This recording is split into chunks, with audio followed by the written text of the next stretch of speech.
In the next few minutes, I want to show you why I believe every practice has hidden revenue leaks.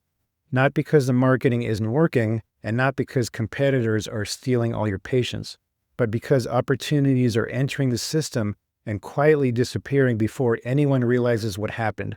And until you stop the leaks, spending more on marketing simply means paying more to lose faster. Every practice I've looked at closely has one thing in common.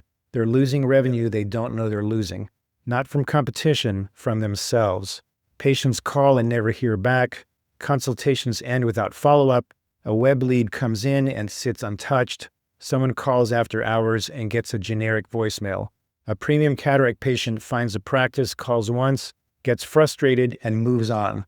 The tragedy is that the marketing worked. The patient found you. The system lost them. When growth slows, our instinct is to increase activity. Run more ads, hire another agency, spend more on Google, post more on social media. But sometimes the problem isn't at the top of the funnel. Sometimes the problem is what happens after the patient raises their hand. The difficult part is that these losses rarely show up on a dashboard. You don't see the patient who never called back. You don't know about the inquiry that sat unanswered. You never hear from the premium patient who simply chose another practice.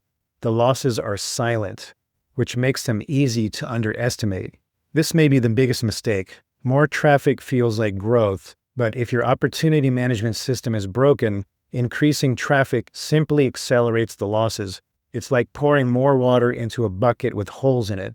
Fixing the holes matters more than increasing the flow. As physicians, we're familiar with triage.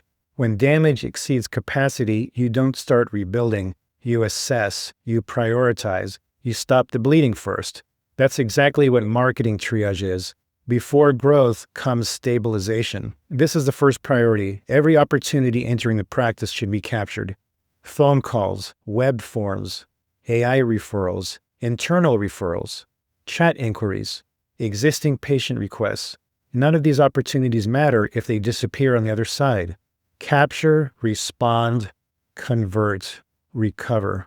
That's the job. What happens after the patient arrives? Surprisingly, most practices have never engineered this process. Instead, they rely on personalities, experience, habits, whoever happens to be working that day. The result is inconsistency, and inconsistency is expensive. Patients experience the process very differently depending on timing and personnel. Winning practices engineer this stage intentionally. And this is where I think many practices get the sequence backward. Traffic is expensive, ads are expensive, agencies are expensive. If opportunity management is broken and the sales process is broken, adding traffic doesn't create growth. It creates waste. Traffic should be scaled only after the leaks have been addressed, not before. That's the entire philosophy, not scale and hope, not spend and pray. First, stop the bleeding, then increase the flow. If these ideas resonate with you, I'd invite you to join us inside Visionary Marketing Lab. We're bringing together independent ophthalmologists and practice leaders who are trying to build systems rather than simply buy more marketing. Because growth isn't just about attracting more opportunities, it's about managing the opportunities you already have. Next time, I'll talk about what happens after the leaks are fixed. Because interestingly, that's where many practices mistakenly think they're finished. In reality, that's where the compounding begins.